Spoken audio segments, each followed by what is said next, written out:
Guess what? We're having so much fun backstage that we almost forget to start the show. Welcome to the European Ham Radio Show, everyone. Below me here is Sebastian. He's going to talk about PoLo, our favorite portable logger, in just a little while. But first, we need to do the Ham Radio Week segment. And with 7 people, that might take a while because Charlotte down there has also joined us today. So, why don't we get started with the ham radio? Oh, it's the pointing game. I'm stealing a black square, apparently. Yes, you are frozen, Charlotte. Oh no, I will rejoin. Just let it go.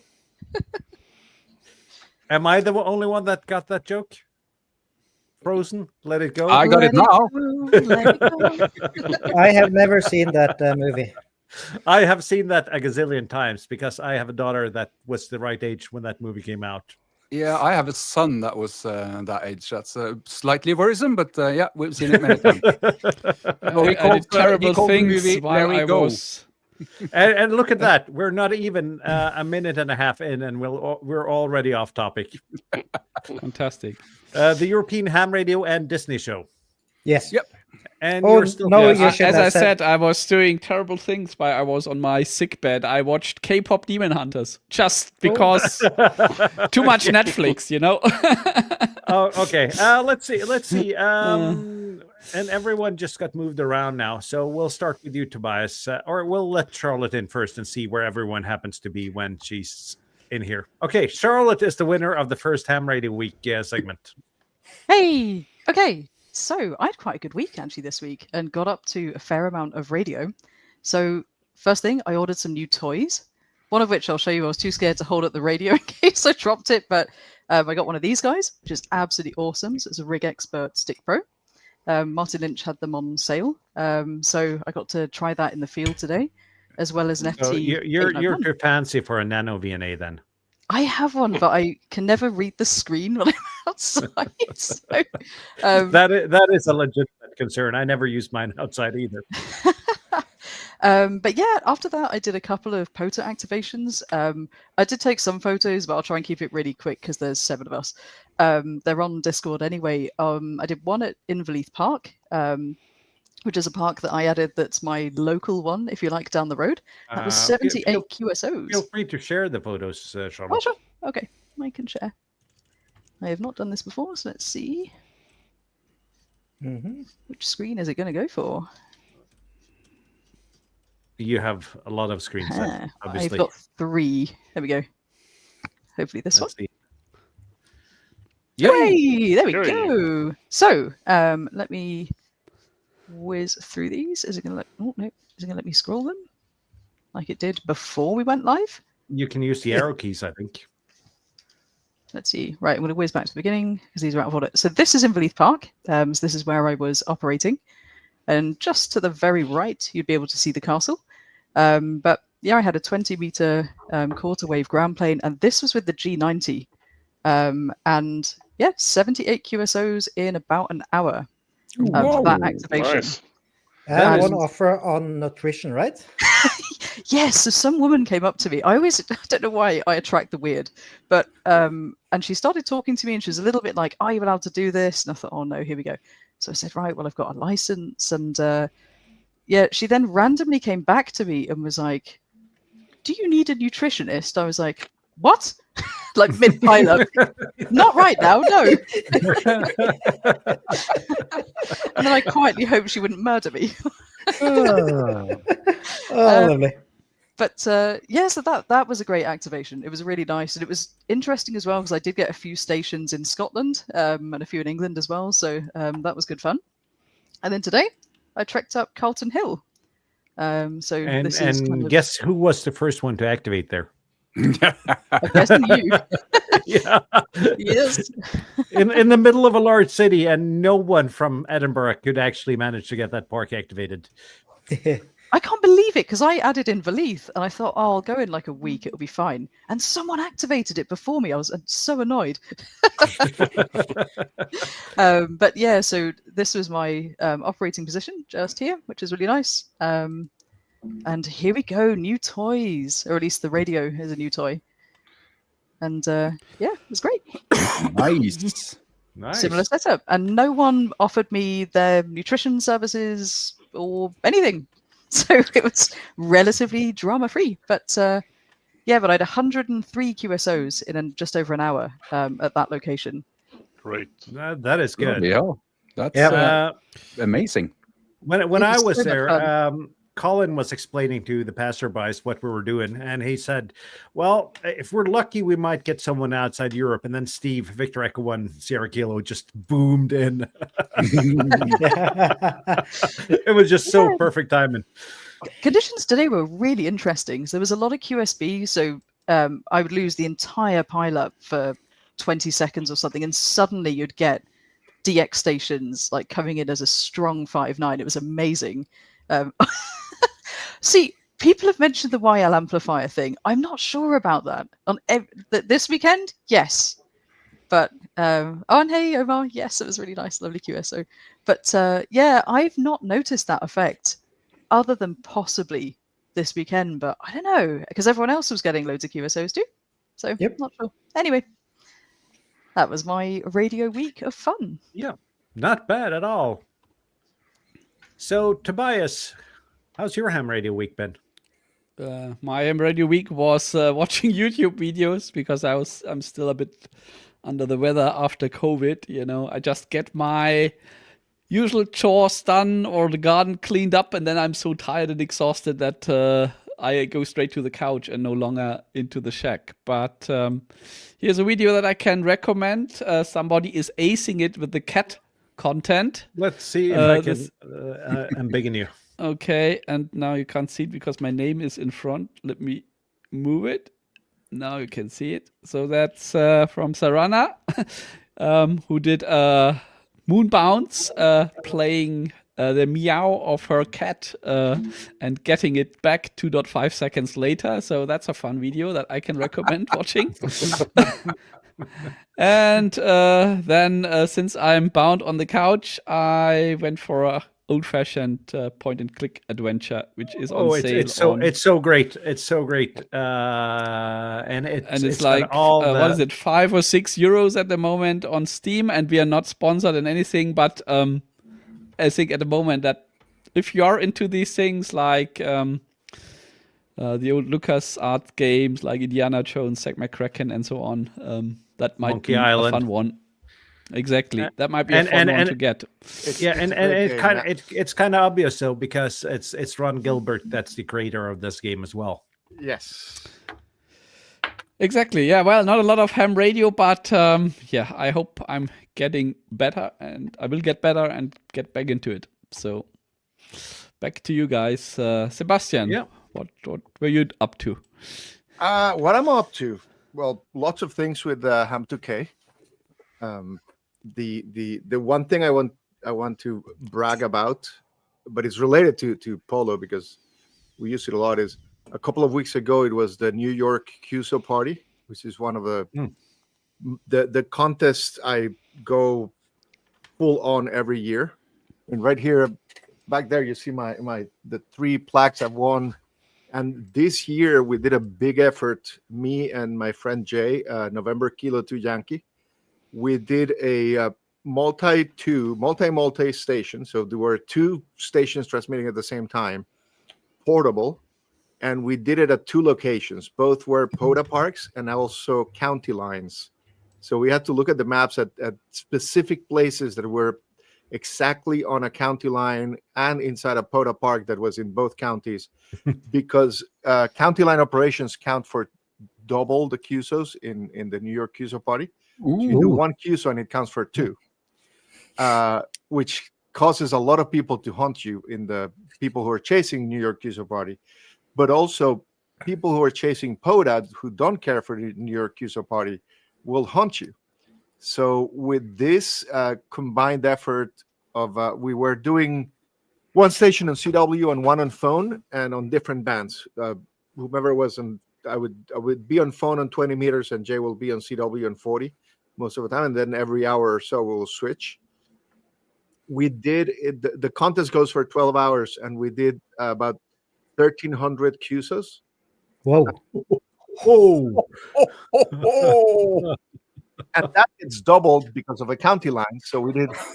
So the record for the multi portable category low power was, I believe, like 170,000 points.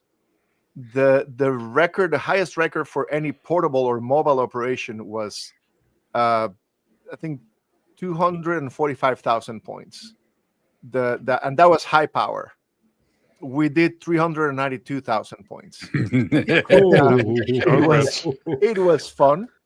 And we logged the whole thing using PoLo. We logged the whole thing using PoLo on 2 separate stations that were linked together, and I will talk about it later. But that sounds like a great feature. Yeah, you will see. So that day was the culmination of a lot of efforts in the last few months I was preparing for that. We need that for next year. That not everybody will use on PoLo. Not everybody's doing a multi portable contest on PoLo. But hey, that's what I can do because I wrote the software. I can push it in the directions I needed to go. But I think that a lot of the things we did there will benefit people in other ways. I mean, trust me, we found a lot of bugs that day. That we really were pushing PoLo to the extremes, and that so. I'll show some of the things later when we talk about PoLo, but I'm very proud of that job we did that day. So that's going to be my what I'm working literally is fixing all the bugs we found during that day on PoLo, and that what's going to be the October release that's coming up soon. Yeah, sadly, it means that it will replace the launch screen that had Charlotte in it and Bob. Oh no! That will those cover screens last for a month, and then they get replaced with the new release, and so the new release is coming soon. So I'm sorry, guys, you're gonna be yesterday's news. Oh, wounded. It was good while it lasted. I have a question about the 2 on the county line thing, because some places on the map you have 3 counties or even 4 meeting. Can you actually get a four-way this way or 3-way? Not in the New York QSO party. Right. I forget which one. There's one state that the rules allow more than 2 counties. Every other QSO party that allows county line operation, it's only 2 county. So if you're at one of those intersections, you can pick any of the 2 and then change. Yeah. Later if you want. Yeah, I do. I think I remember Kyle AA0Z talked about that with the Missouri QSO party on the Ham Radio Workbench a while ago. So it might be Missouri that allows multiple counties. It could be Missouri. That's possible. And also, some of those Midwestern counties, states, tend to have very grid-like county divisions because there's no other geographic features to use. I have lived in a cornfield in Illinois, so I can tell you there are no geographical features. Period. Yep. So that's the places where you tend to have those intersections with 4 counties meeting at once. But the hard thing is that you need to find that intersection, but also it has to be accessible. You have to get there. Yeah. The county line, at some point they intersect a road, so you can find a place where they intersect a road. But if you want to get the point where 4 counties meet, it's not normal that it's easy to operate from that location.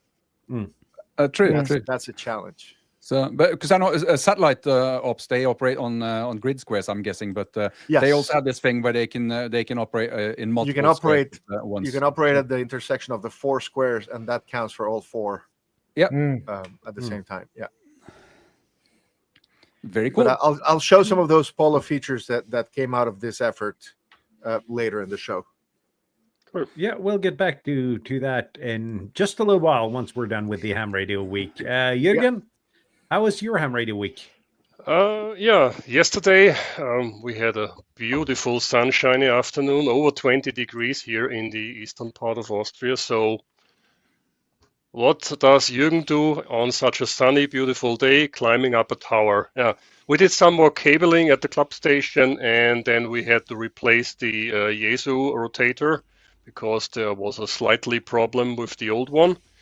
And yeah, then I made my first contact with the new antenna at the club station. And my first POTA contact was Mike 7 Charlie Uniform Whiskey, Paul, which gave us 20 over 9 with this antenna. So I think the antenna is working. Yeah, but and you're always 20 over 9 on POTA again. yeah, When you- I know. Yeah, but this antenna, really, it's a beast. 3 elements on 20, 17, 15, and 12, and 5 elements on 10 meters. And yeah, we worked some stations, a number of stations in the US and in South America on 10 meters yesterday, even with the very poor sunspot number. The propagation was not the best, let's say. But the antenna is a beast. It's definitely working. Yeah, and then I started taking a video about this equalizer yesterday, and I finished the project today. And the video is online. I got some comments. Is that the one created by the Ukrainians? Yes. Yeah, I have the previous version of that, and it's very cool tech. Someone mentioned try it with your amplifier. You will have a lot of RF on your microphone line. Yeah, I have to do this next week. So, but nice little toy. Yeah, we will see. I have to figure out what to set here. I have no experience. I have several microphones to test with this one. Let's see. I will do this next week. Kjetil, Yes. what was your moment? I've had quite a few POTA activations this week, and band conditions have mostly been quite well. I've done, let's see, I have some things to share there. Allow this. I think that's working. Let's see. Yeah. Yep. So firstly, I did this. This is a state first, but this is a very comfy place where you can actually sit under a roof. Very practical when it's rainy. But it's also right next to a massive trail, so there's a lot of staring going on. There was a guy walking past me, and I could hear when he was going out, oh, he's doing some radio stuff. So he was actually talking on the phone with somebody. And then I did another one, a more night or evening activation where I had some barbecue, some hot dogs, and did quite a lot of DX as well from here. Really cozy. That's another forest nearby. Today, out with Lima Bravo 4 Hotel Kilo, who is also in the Discord, one who got licensed last week and or 2 weeks ago, and we went out and did a POTA on Tuesday or Wednesday, I think it was, and then today we did a twofer. This is where I worked you from, Sebastian, exactly the same spot, and Very nice. yeah, down on the beach, really nice, and also another secondary one close by. This is a disc golf course or frisbee golf course. So a lot of people were looking weird at me for some reason, but yeah. Also, I started having notes like this one on my operation. Not sure how well this works, but up there is a note, and here's a note: radio amateur station. Do you have any questions? Please come over. And people were actually reading them and staring at them very closely. So because we saw also that in the thing that Morten maybe will mention later, that one of the ringleaders there had been called up by the police, wondering what he was doing. Yeah. So that is kind of interesting.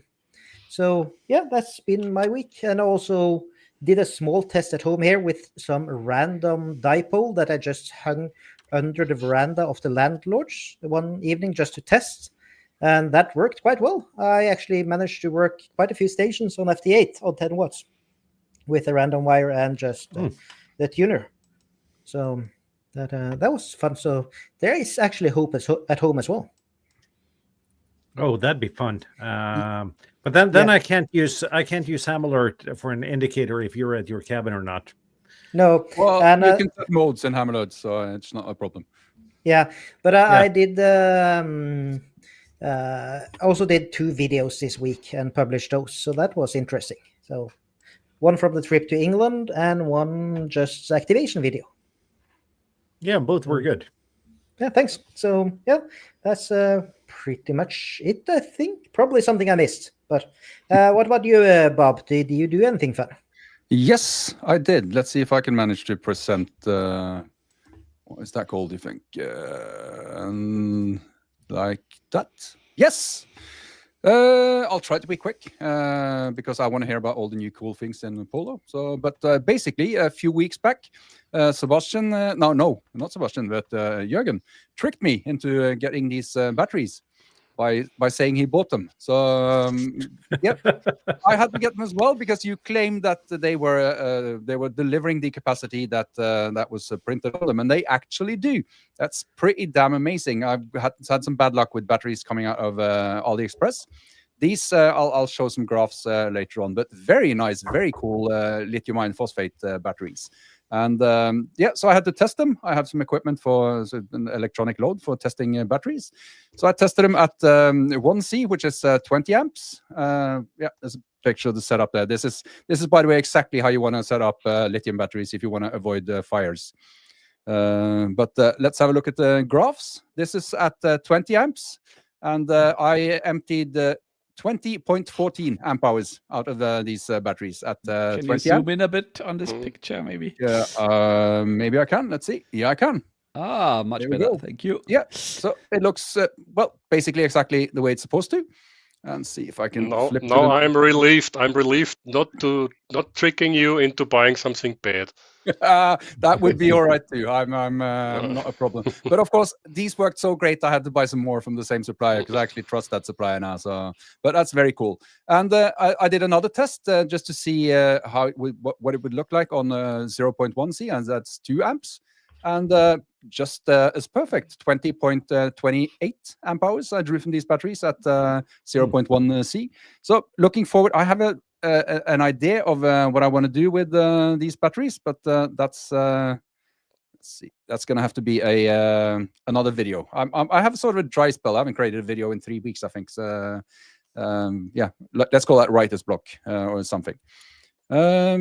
But I've been having fun on the radio because we did, I think Morten's going to talk more about this, but we did the 145 Alive in Norway for the first time. So I rigged up the 18-meter tall DX Commander mast. And this, in case you're wondering, this is how you attach that to a car, so it stays put. I do have a video of better solution there, Bob. With the 18-meter mast? Perhaps not the 18-meter mast, but no, for the 10-meter mast, that's child's play compared to this one. This is really heavy and really tall. So that's a 2x8 on top of the car, and just some more firewood attaching it to the wheel there. This looks very impractical when driving. It is impractical while driving. So I try to avoid driving with the antenna attached. But it worked wonders. I worked I think 46 QSOs on a 2-meter simplex with that thing, and that's just a homemade Slim Jim. Yeah, Slim Jim hanging up there, and yep. Great fun, fantastic event, Morten. Already looking forward to next time. This was really, really great fun. Well, and, as I tried telling you on Facebook earlier today, it's not all me. You're the one that actually called a meeting for planning 145 Alive.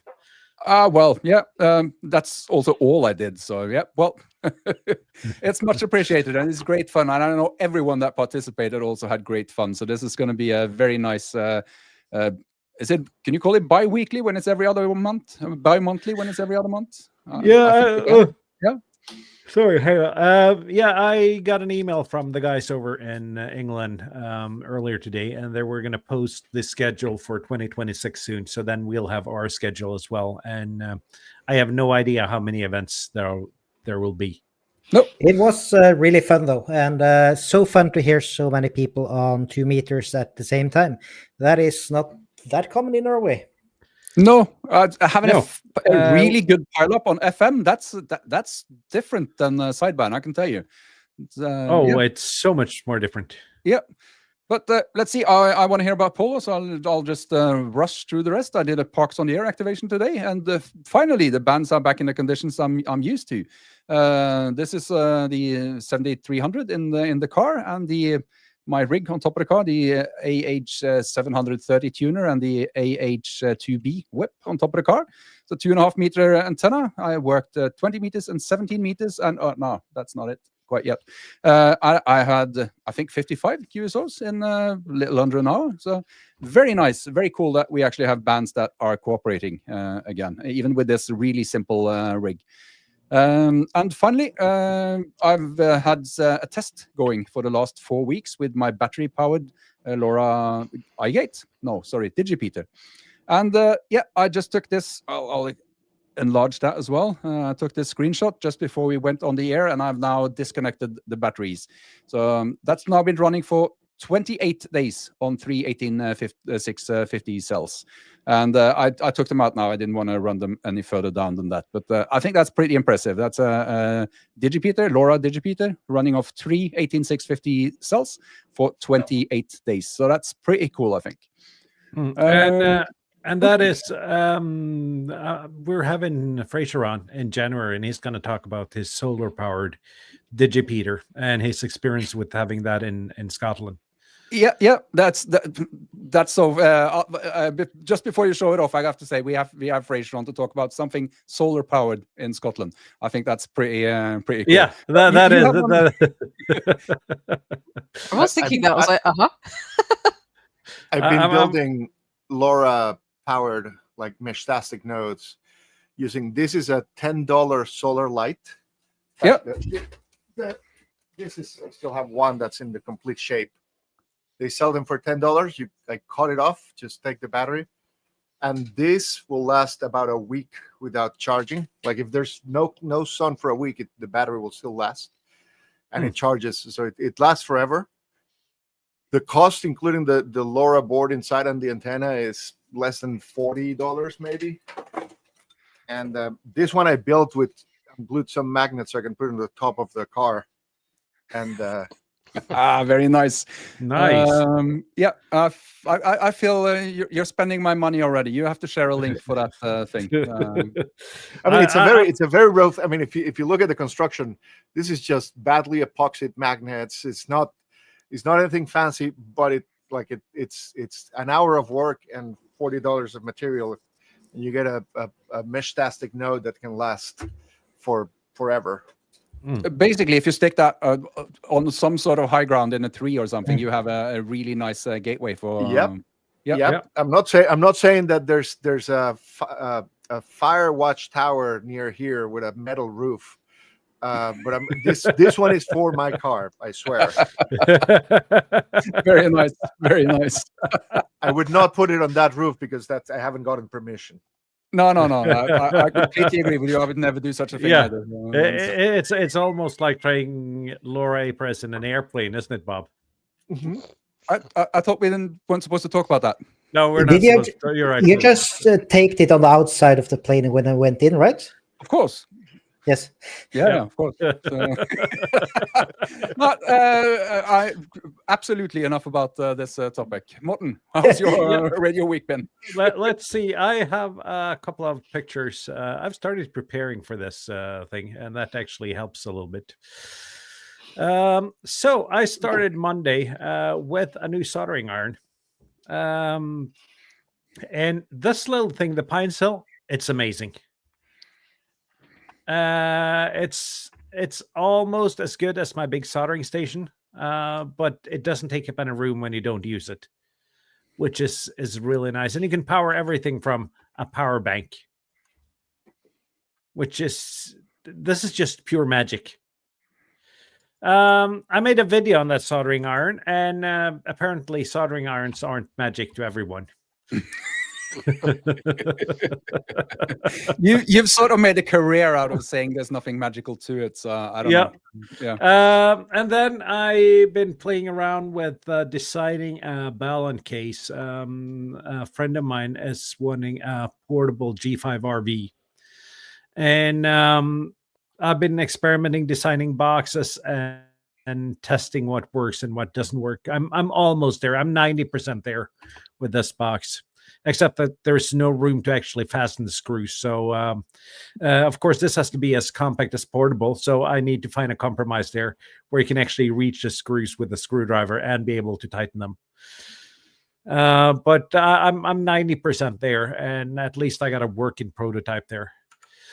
And I've been playing with cat control this week. Got a rescue cat this week. He's been homeless for 2 years and is a little bit skeptical, so I need to apply a lot of cat control skills with him. He mainly stays underneath the couch. Let's see, and then it's the big thing this week. 145 alive. And I was not expecting this thing to be as big as it became yesterday. You with over 40 in the log, that's just pure magic, Bob. I ended up with, well, first of all, I used the 790E, and there was some complaints about people using FM wide. And I might have been one of them.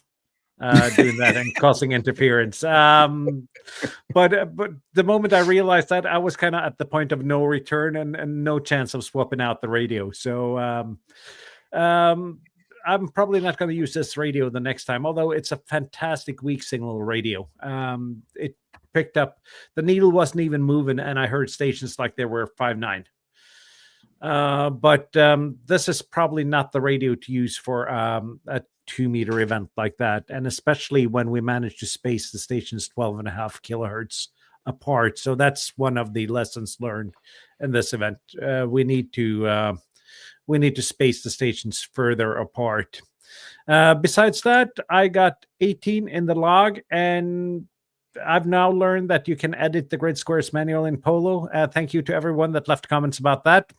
I now know how to do that. So this picture is correct. The two northernmost stations here, this one and this one, is actually down here and down here. So it seems a lot better than it was. But 18 in the log on 2 meters on a Saturday, I'm happy about that. I got to admit that.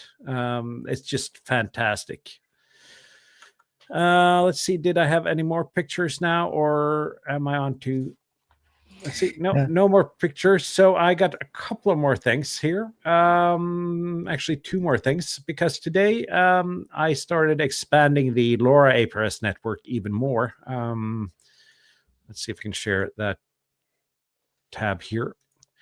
So let's see here. My node is up here and reaches to about here-ish. And further south towards Sweden, there's no coverage. So my buddy LA5FGA, he needed some help setting up a node. So we set up a node at his house, and now we have a lot more coverage. This is at about 180 meters above sea level, so it's relatively high up. And I think soon we're going to cover at least the southern part of the county here with LoRa APRS, with just a couple of digipeaters and iGates, which is really, really nice. And then I'm going to stop bugging you really soon, but there's one more thing that is really important. We're going to Germany next year. Yes. And we are open for registration. Hey. There's a link in our Discord, just to make that as easy as possible for you. Do this in the TEHRS Meetup channel there. And it used to be the TEHRS POTA Meetup, but there's also sodas in the Black Forest, so we just renamed it the TEHRS Meetup. I think we've priced this relatively affordable for people. Per person in a double or twin room, including breakfast all days and dinner on Saturday, is 2,400 Norwegian, or approximately 207 euros. And for a single room, it's 4,000 Norwegians, or 344 euros approximately for that.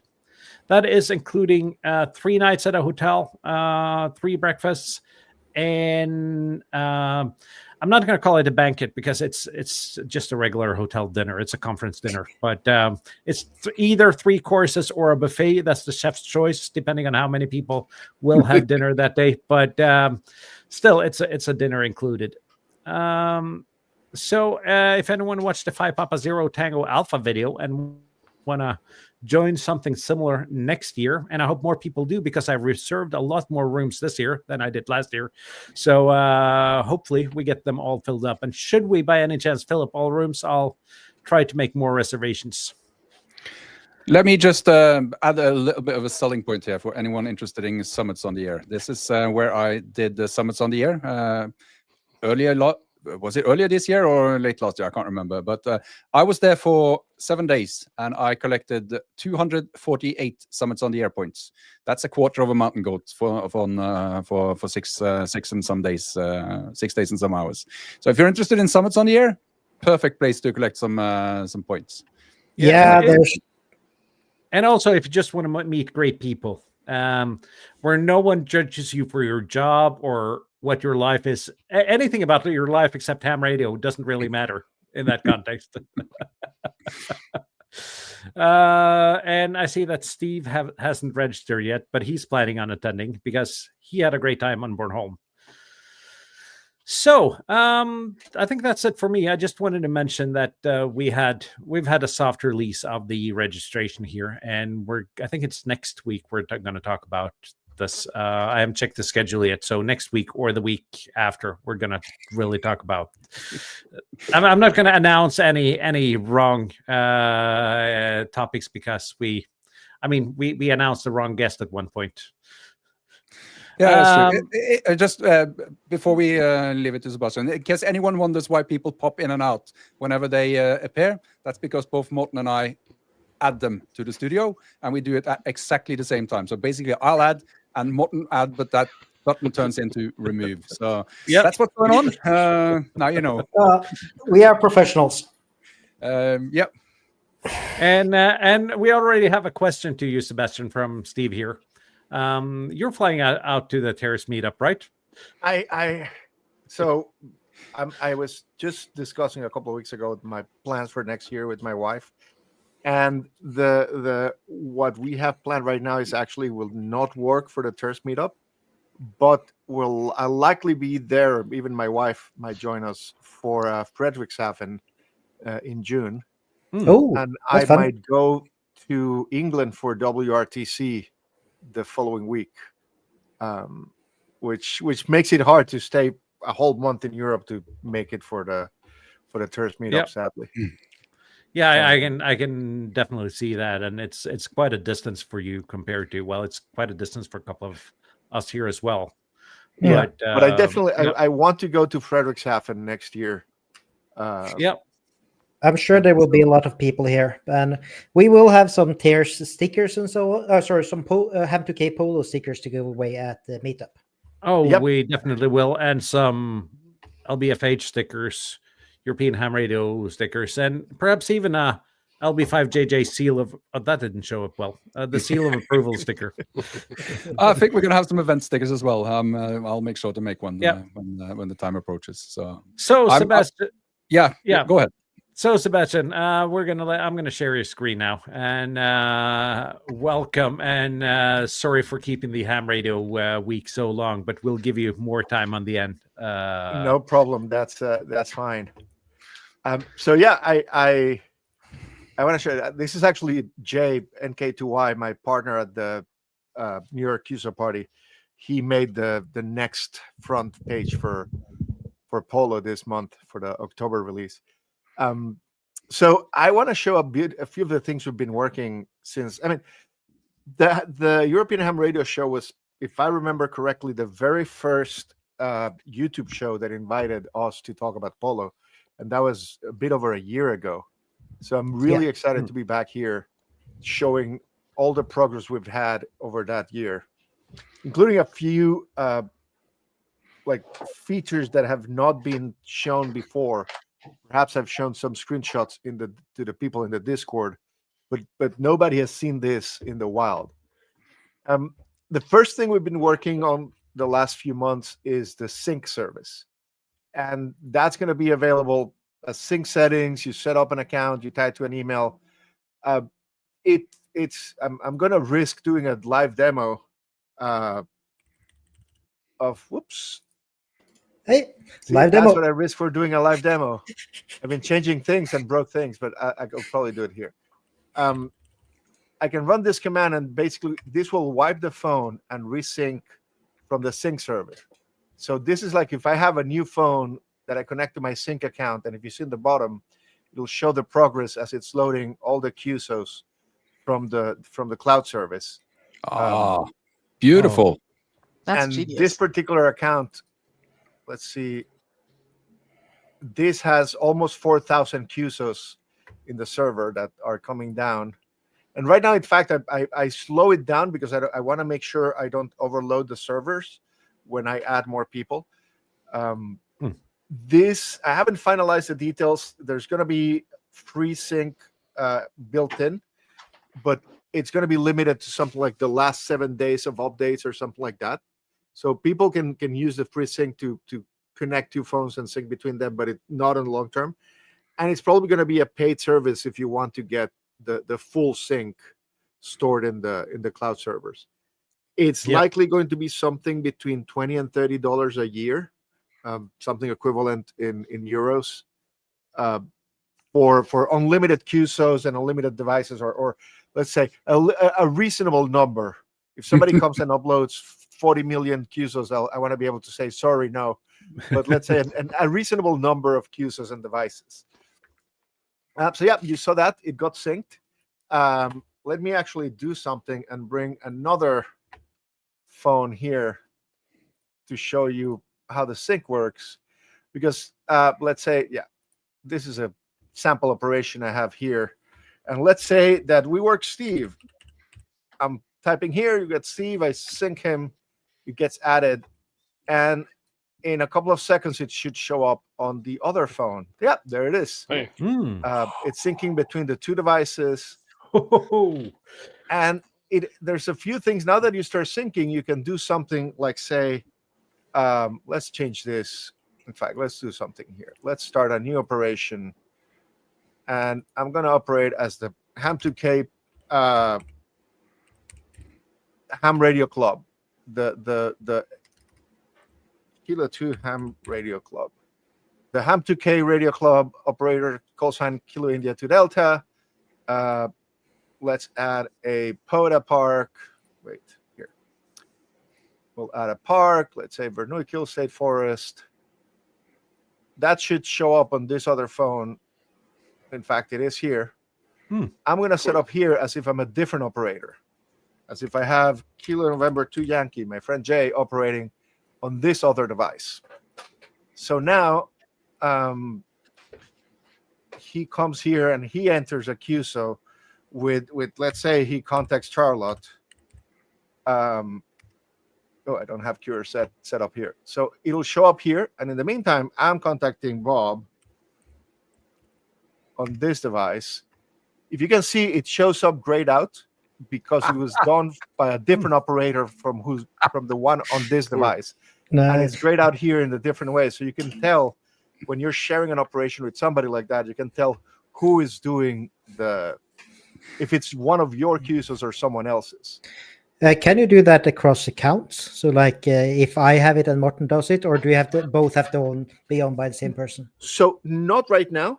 Right now, it requires both devices to be on the same account, but I'm working on having a feature that lets you share a single operation. It'll probably be like you set it up on your account on your phone, and then you tap a special option, and you get like a QR code that the other phone can use to share that to add that shared operation to their list for something like club operations or special operations like the TEHRS meetup could have used something like this to log all of their activations during that same day. Yeah, that would have been very That's so nice. cool, And That would have been very, very and nice. for winter field day and field day, those are all other types of operations that you tend to have a whole club trying to log multiple stations. So that's going to be there. That's going to work. That's the next step in the SIG service is to have that shared operation so that you can do something like that. And of course, yeah. I was just going to say this is so amazingly cool. This is About every other month, I think I need to start writing my own logger because I need this, that, and the other. But this is basically everything. You're thinking about touching everything that would make me want to create my own logger here. This is perfect. Very nice.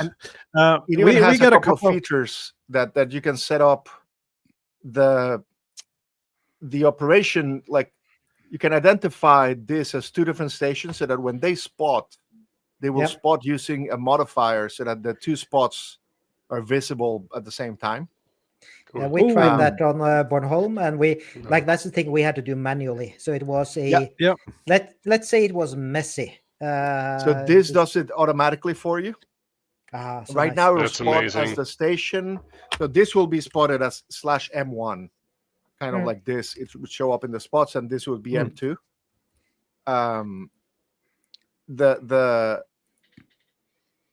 I'm still trying to figure out if there might be a better way to do that double spotting, perhaps with an X, so that M1 can get confused with a British call sign, and X might be more obvious, or maybe M01, like adding a 0 might make it obvious that it's a modifier that's not a modifying the call sign, but just to allow the spot to be different. But do you need a letter at all, or could you just do slash the number? The problem with slash number is that it implies that you are logging, that you're operating as if you were in a different region from your base call. Yeah. All right. So in theory, the right way to do this is what APRS does. It would be to spot as -1 or -2. That's called an SSID, and that there's the standard around it. But none of the logging systems and none of the spotting systems actually recognize that. They were rejected as an invalid call sign. So there might be some work I can do reaching out to all the different programs that do log spotting to allow supporting the -1 and -2. I think that'll be the right way to do this. But for now, basically, I'm collecting the information, and PoLo will try to figure out the best way to do the spotting for you when spotting multi-op. Nice. We got a couple of questions, Sebastian. Do you want them now, or do you just want to? No, but let's do them now, especially if they're relevant to what I'm showing. Yeah, let's see here. First one, there is a question if there are any GDPR or PII implications for the sync. So the sync, the sync doesn't share any personal. I mean, you are granting Ham2K a permission to store your personal information and the data you have. There's some GPRS implications in logging right now, and I think that most of the programs and apps are doing it wrong, in the sense that if I log for PODA, when I'm logging, I'm using QRZ to capture names. So I get names here, I get Charlotte. If I put that in my ADIF log and I then send that to the PODA program, I personally, not PoLo, the operator is breaking APRS law regulations, because you're sharing personal details that were meant for you with a third party. PoLo, when you export from PoLo, this file that's meant to send to PODA does not have any personal details. It has call signs and times, but no no names, no locations, etc. Nice. This full ADIF export is meant for your personal use, and it does not. It does include your notes, the names, locations, etc. There are in the settings, in the general settings, you can customize here per type. You can include private data if for some reason you want to do it that way, but by default, it does not include private data. It only includes private data in the full ADIF export, and you can customize that per type of activation as you wish. Now, and then the cloud server does, in theory, and you make a good point. If we're going to do that shared operation where you're doing one operation across multiple accounts, then we might need to do it in a way that doesn't share personal information. Like on your phone, you might do a lookup and save that data, but the data that's shared across the devices of multiple people will not be including the name lookups and details like that. That's nice. And there's another question here. If you can use your own sync service on this. Not today. in part because definitely not something like Joplin Obsidian or any of those. The sync servers is very centered around the idea of syncing operations and QSOs, not just files. Yeah. However, I do plan to somehow open source the sync server. So if you want to run your own local version, you might be able to. I'm not doing it yet because it's a mess and it's still changing. So I want to make it more stable before I start having it other people run it in the wild. But the idea is to open source it, at least parts of it, and allow people to run their own. Yeah. So Can I have a question related to that of sorts. Now, the 2-part question. One is whether or not it's going to be a web interface for this, so that you can actually on your desktop just have a look at the synced logs. And the second part of that question would be whether there will be an API so that I can use a client to do the same thing. Yes to both. Very fantastic. But also to both is yes eventually. Yeah, of course. There's none right now, but there will be at some point in the future. The API. I mean, right now I'm using an API, and it's built so that the other applications can use it. I do want to build that web version and a desktop version. In fact, I pushed aside the work on the desktop version of PoLo to finish the sync first. So I think that having a desktop version that doesn't sync with the mobile phone would be a barrier. At least it would bother me so much. So I wanted to have the sync first, and then I'm going to work on that at least a basic web version that lets you see your data, and from there I'm going to work on the desktop version. Excellent. And yes, ideally you should be able to access the API directly. It has its own authentication mechanisms that we need to figure out how to connect to, or maybe add better authentications that are more friendly for third-party API access. But definitely something that's in the plans for the future, for sure. Very, very cool. Can I ask? This is probably not a radio of interesting question, but what sort of backend you use for storing all the information?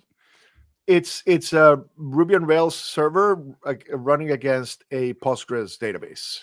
I don't know too much about Ruby on Rails, but Postgres has been working amazing for me for the last 20 years. So good choice. No, and the mobile version and the basically the desktop app too uses SQLite for its data store, which is a very, very robust local database. And for the service, I use Postgres. Yeah, both are super robust and high performant. So I'm not too worried about the scalability of that. But yeah, and the sync service is probably in the October release. I'm going to start bringing people one by one into the sync service, because I want to make sure I don't overload the servers just by opening the floodgates right away. And hopefully for the November or December release is going to be a general availability feature. Yeah, I'd love to test that out whenever that time comes around. Oh yeah, me too. Me too. Yeah, no, definitely. Me three. come on the Discord and annoy me, and I'll set it up for you. Yeah. Awesome. Careful what you wish for, though. Yeah. Yeah, no, I know. People watching this stream, they're also going to come on the Discord and annoy me and get it enabled. We'll figure it out. Just please be patient. Just seeing what's coming. This is plenty. Of course, this is going to take time, and I think all of us, we'd rather have it done right than quick. So yeah, very, very nice things on the horizon here. But now I want to show a couple of extra things we've done. In fact, let me add some more calls here. Did you know that there's a way to quickly add some random call signs on a PoLo activation? Can we do that during a normal activation as well? Like quickest activation ever? You can do it, but yeah, it's not. It's on your conscience. 10 QSOs. I need to be able to do this quickly when testing, as you can see. So here's one thing that I believe I might be wrong because I haven't used every single login application. But this is one thing that up to now has only been available with paper logging, which is, imagine I'm in the middle of a contest, and I get M1SDH. Steve, he tells me, I log him, and when I'm talking to him, he says, oh, by the way, I don't know, the call me later because I have something to tell you. I can leave a note. Oh my god, cool. That's great. So the first thing is that I've basically opened the door for a log in PoLo will have more than just QSOs. It can have other things that happen during the log. Right now, I can add notes. In fact, the notes were so useful when we were doing the New York QSO party. In order to just leave things as in check the last 2 calls because I'm not sure if I got the frequency right, or the kind of things that sometimes people will log. Oh, this one, let me go and leave a note, and let me leave a note that says check this call. This is how you could do it before in PoLo, and it will have a little note icon. And this is how you can do it in some of the other login programs. But that slows you down too much. Here, the idea is that you just drop a note, and it could be about the last call, or it could be about, I don't know, this is when it started raining, or this is when the cops came and asked me what was I doing here.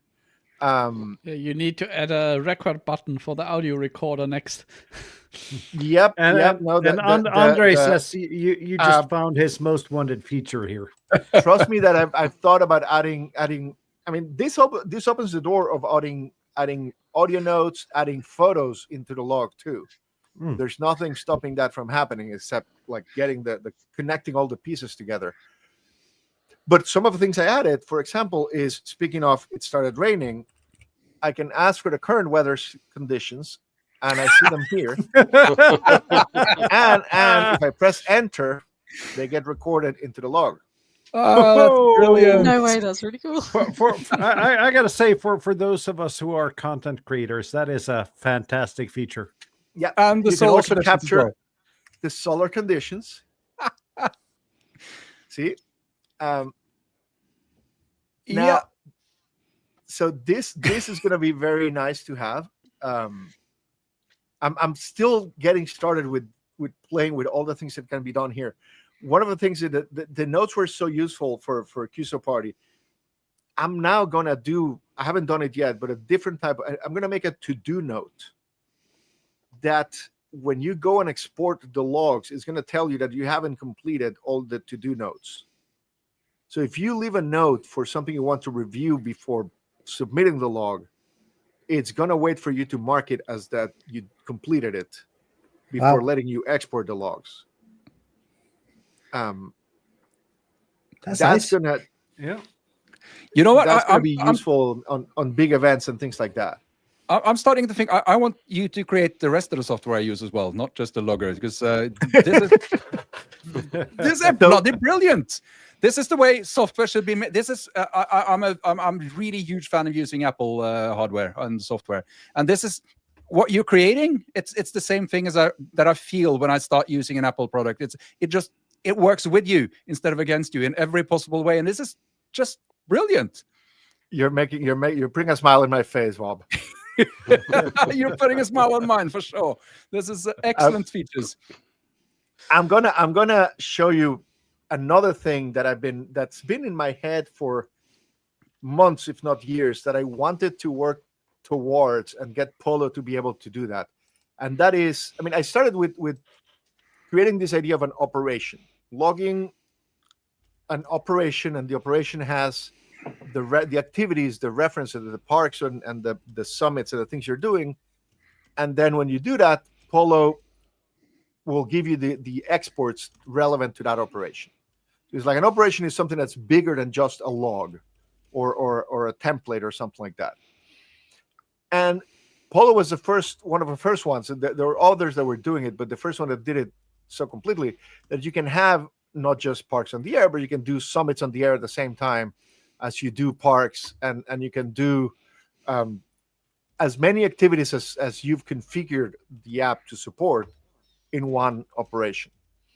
The thing that was missing is that this lets you do multiple activities in one operation where they are overlaid in physical space. So if you are in a summit and a park, you can do both at the same time. Now, PoLo will let you do this thing, which is what happens if you go out and you're doing a rove. You want to activate 5 different parks in one day. Right now, you have to do 5 operations. But what we're introducing is the idea of adding a break in the middle of your activity.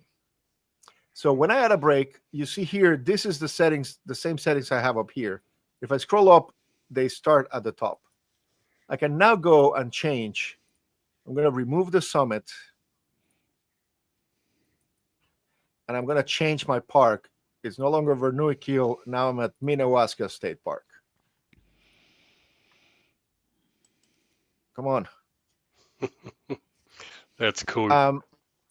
So now I'm at Minnewaska. Yeah. I'm at Verneuil-Kiel. And I can start more QSOs. I can work. Great. So if I tap here, it'll show me. If I tap on the report, the PODEX the details are still to work, but I'm working 2 different parks right now. So I worked 5.3, 5.7, and I've worked 5.2, 5.6, 2.3. When I go to operations, I now have exports for the first park, the summit, and the second park. And the export for the second park will only contain these 2 contacts. I can add another break. And I can now say that I'm at this park.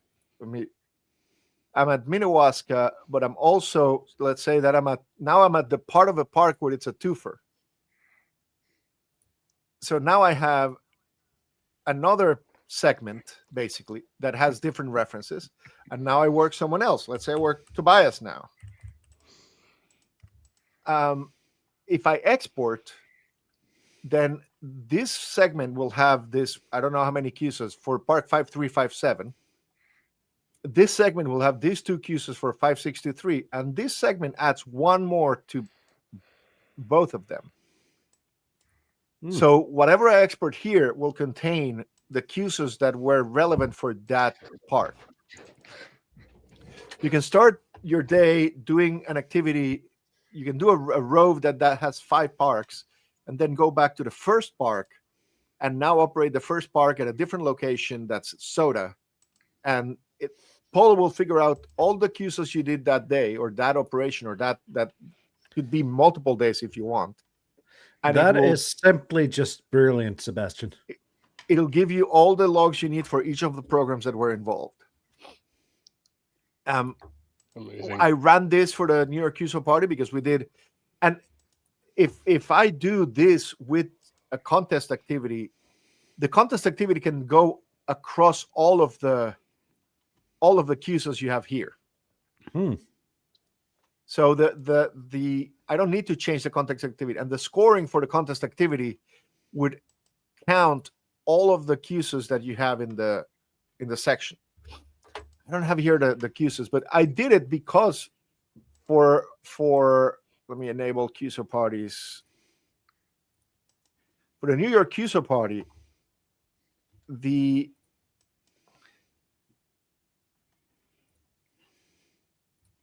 let me find here, New York, it should be at the bottom because it happened.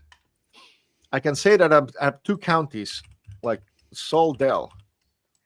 So this is a typical county line operation. This is one of the bugs I have yet to fix. This is a county line operation. I can be at that county line. I can, let's add 10 contacts. Oh, 0 points because this will not. This is in New Jersey. This is the X. Let's say that this is in Connecticut. I have 12 points here. I can do a break. And now I can change the counties for that. I'm no longer in Sullivan, Delaware. I'm in Orange.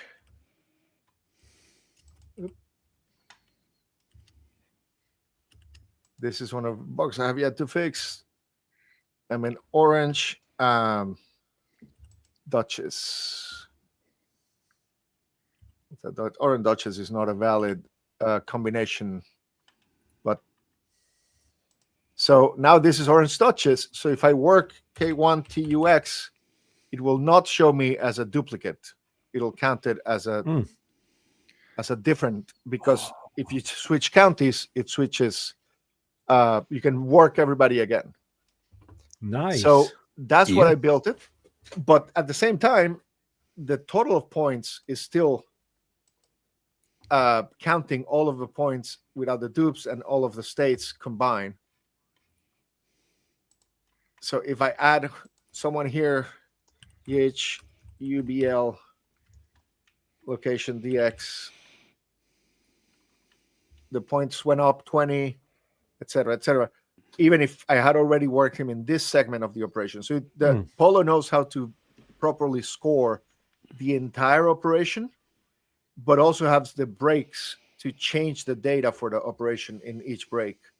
And that affects the scoring and the duplicates and the exports and things like that.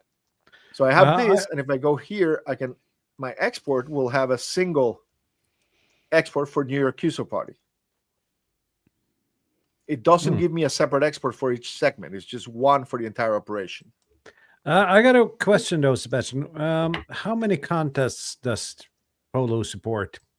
Right now, the only contests that are really supported are Field Day, which is not a contest, everybody says, Winter Field Day, the New York QSO parties, and there's the North American QSO party. I do plan to add support to more contests as I add some of these features. So that's I'd like to do contests, and I'm liking logging contests in PoLo more than other apps. The main thing stopping from real contesting activity is cat control, and that's also in the list of things to do. But once PoLo has cat control and contest support, it's going to be a very, very nice because way to do this is a lot more user friendly than, let's say, N1MM. Well, everything in the entire galaxy is more user friendly than N1MM. Even the AC radios. Even the more AC radio, user-friendly than N1MM. I like it. But yeah, some people enjoy pain and things like that. Yeah, but be fair, you have to see when these it's programs started. It's not. It's something else when you start with an up-to-date framework today to write something like that than starting in the, I don't know, Windows 95 era. Yeah. Oh, absolutely. I need to say as well that I'm not talking that software down. Being not user friendly does not mean it's not useful. I've written most of the code I've written in my career. I've written in VI. So basically, user friendliness is not a big importance for me. It's usefulness, and I think this software is probably useful, but it has a steep learning curve. The N1MM. So that's what I meant. Especially for me, who is doing well. I'm more tinkering than I'm on the air, right? And I've forgotten everything how to set up and use N1MM. Yeah, I watched all the videos from Callum and set it up, and it was working fine, and I forgot everything about it now. So well, I struggle with that every field day. It is a pain, and I got comments that I was about as sweaty as usual 5 minutes before field day started this year, as every other year. But any sort of luck. Next field day, next summer field day, we can use PoLo. That would be. Steve was saying that PoLo is an amazing app and it's open source as well. I mean, I just want to point out that Steve, Mike 1 Sierra Delta Hotel, is one of the biggest contributors to the PoLo code base. He's added a lot of code. He's added a lot of support for all the different programs. So yes, it is open source as well, and he is proof.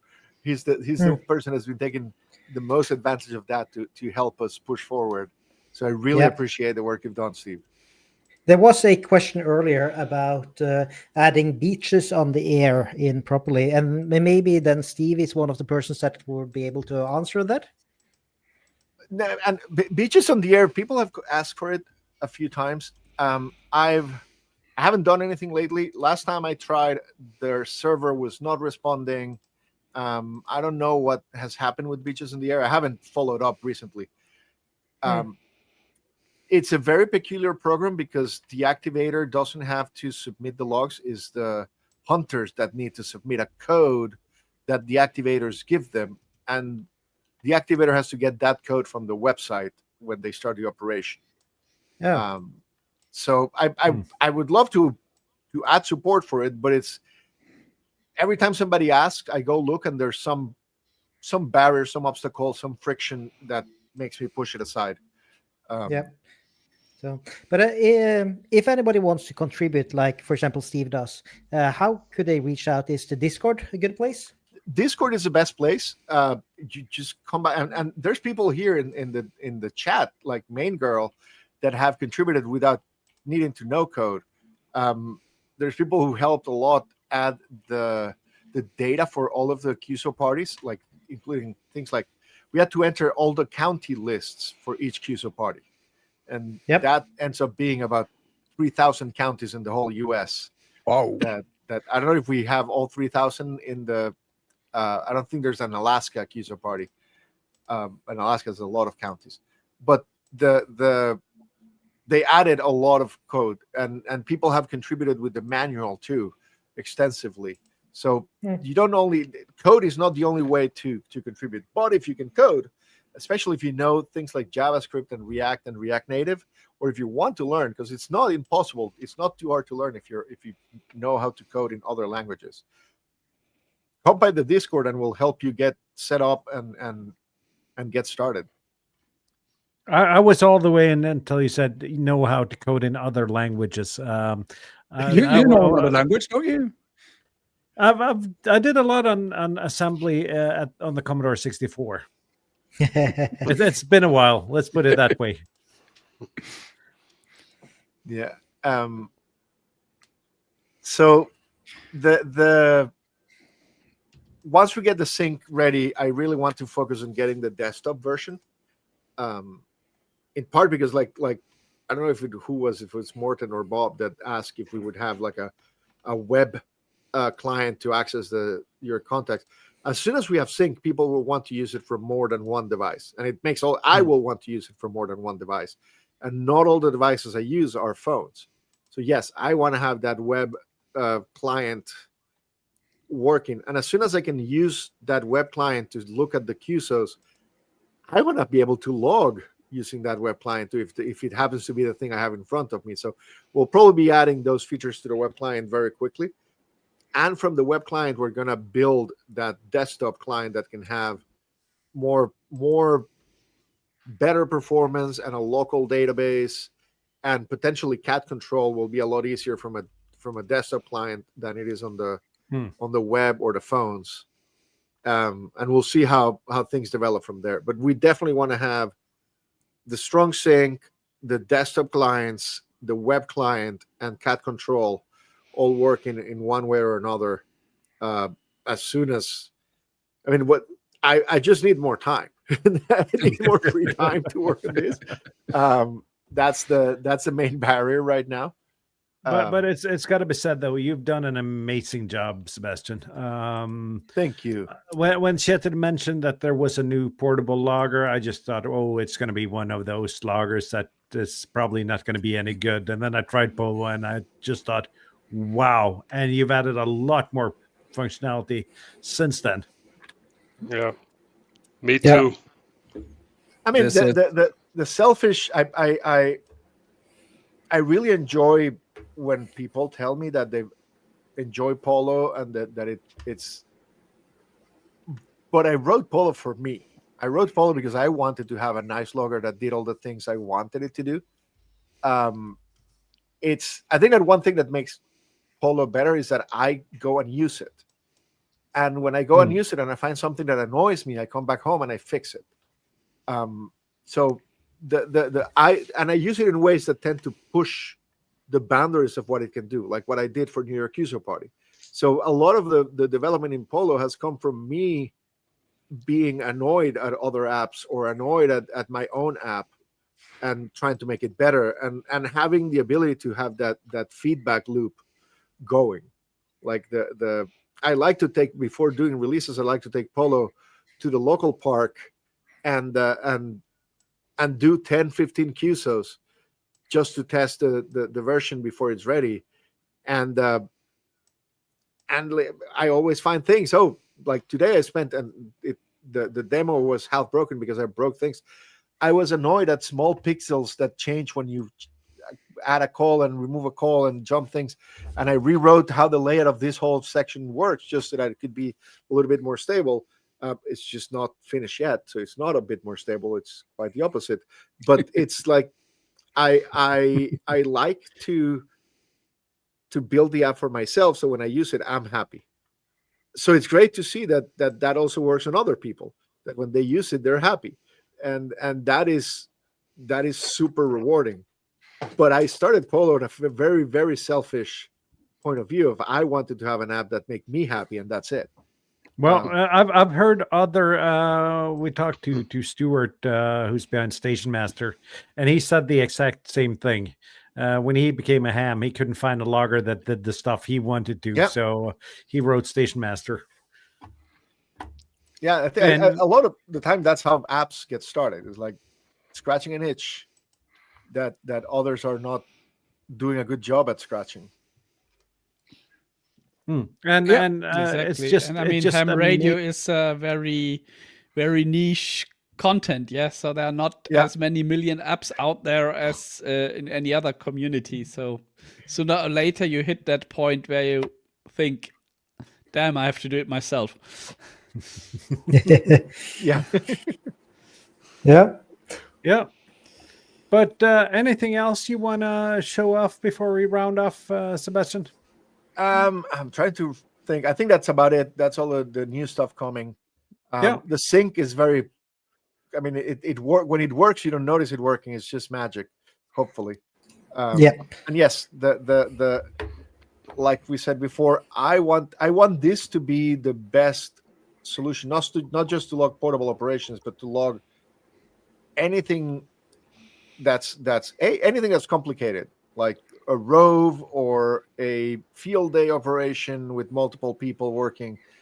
But I also want it to be the great logger when you're sitting in your shack and just want to have a simple logging experience for your regular QSOs. So all of those things are in the pipeline, and we're working on it, and we'll get there eventually. At the end of the day, this is a hobby and we're doing it for fun. I still have to do regular day job to put food on the table, and family and other important things that take precedence. But I'm trying to put as much of my free time as I can into pushing PoLo forward. So all of those things are coming. They'll come soon enough, but at the same time, they will not be as soon as we all wish they'd come. So all I ask is for patience, please. I mean, we don't notice that it's taking a while to get features added, because you add so many features that it seems like there's always something new, and there's always something that you haven't discovered yet and learned yet on PoLo. Yes, I love all the little like shortcuts, so you can spot yourself and go QRT and stuff like that. All of that is so useful, and as a newer ham as well, having fewer things to do on screen is amazing. So today One I was of just the things passing through. It was great. I forgot to mention is that now that to do the notes, I had to make it so that when you enter a space here in the middle of a command, it works. So now you can do a spot, and you can type the comment of the spot directly here. Let's see. You're scared? Oh yeah. I wasn't sharing your screen, so it's back now. Like before, you could do spot and it will spot you, or you can do QRV and it will spot you with the comment QRV, and that's very useful. Same thing for QRT. But now you can spot with a comment, typing it all here, and you press enter. Beautiful. Oh, And, that is cool. so nice. And let me set this up so I can show it. Yeah, I can do it this way. I can add a park, but it has to be the parquet test, because that's the way the spot people will know it's not me. And I also, when I spot in the 7200. Yes, that was already there. So I can do a spot like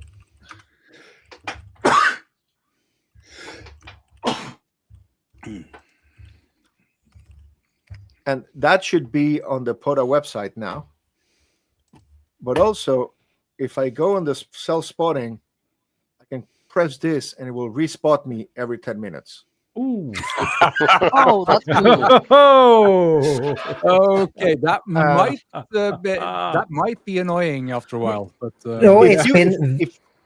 If I change frequencies, it'll stop. So if I go into 203, it'll stop the self-spotting. If I leave this screen, it will stop the self-spotting. Only if I stay here. So if you're running a pileup or you're just calling in one place, every 10 minutes it will respot you. It's been very helpful to have. Like I've tried it a few times this month, and it's been for a few weeks since it came there, and it's so nice. Because suddenly you get moved down the list, and you just don't realize it and time. And people, it makes a difference. Every time you respot, a new wave of people come. And I found that 7 minutes is kind of like the ideal, but I want to make it automatic at 10 only. But it only shows up. You have to self-spot first, and then this changes to respot, and now it's respotting. Nice. Very cool. Very cool stuff. And you can stop it from auto respotting, and then you can mark yourself as QRT. Yep. That was another amazing. new feature. That also came because of the New York QSO party. I am truly impressed, Sebastian. This is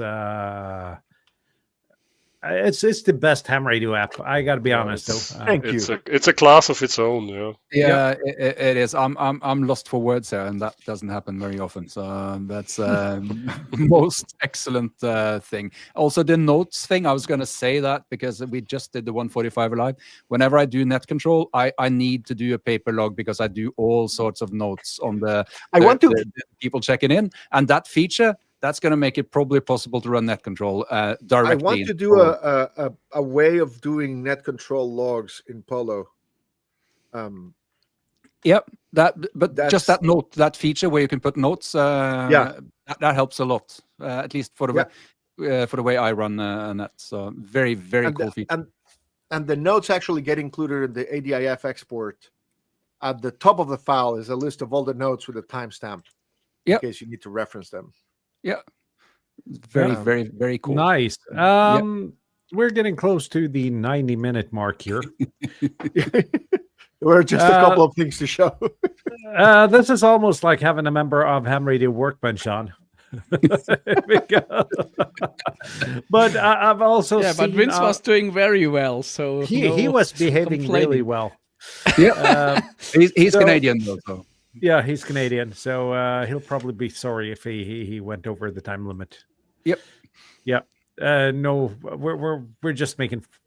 Okay. That was a compliment. That was a compliment. Yeah, that was a compliment. I understand the reference. Yes.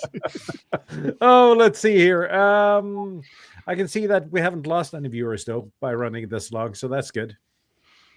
We'll be back next week with the Camp Out launch show. So I've seen that a couple of people have already signed up during the show here. So feel free to check our Discord and do sign up for the trip if you want to go to Germany. I got to change one thing on the form tomorrow, though. It says that it's non-refundable, and it's non-refundable after payment, but payment won't be sent out until May 1st when we close the registration. So you can still cancel if your plans changes until May 1st. And thank you again, Sebastian. It's been great to hearing Can we just what happened. agree that you're coming back in a year and tell us all about all the new stuff? Yes, for sure. Excellent. Thank you. Let's just book it right away. That's Which date in November is good for you? November 1st next year, Sebastian? That works. I'll put you in the planning sheet straight away. Excellent. The Halloween edition. Yep. It's been great having you on there, and thank you again for a really epic app. It's so nice to use, and it is changing how people are operating, helping so many people. So that is so good to see. Thank you, Jetil. Yep. So you're in the show, and I'm going to put a note that we actually remind you. Yes. So everyone, Sebastian will be back in 363 days. Hopefully with a couple of new features. Yep. Enough to I am sure that there will be of... a lot of new features there. Thank you so much. And thanks to all the viewers that have been throwing questions and comments in the chat all along the stream. We'll see you next week. And hopefully a lot of you people will sign up for Germany 730. 7-3. Oh, I I pressed the wrong button. Hang on. I almost just left the stream. So I'm going to press the other button now. 7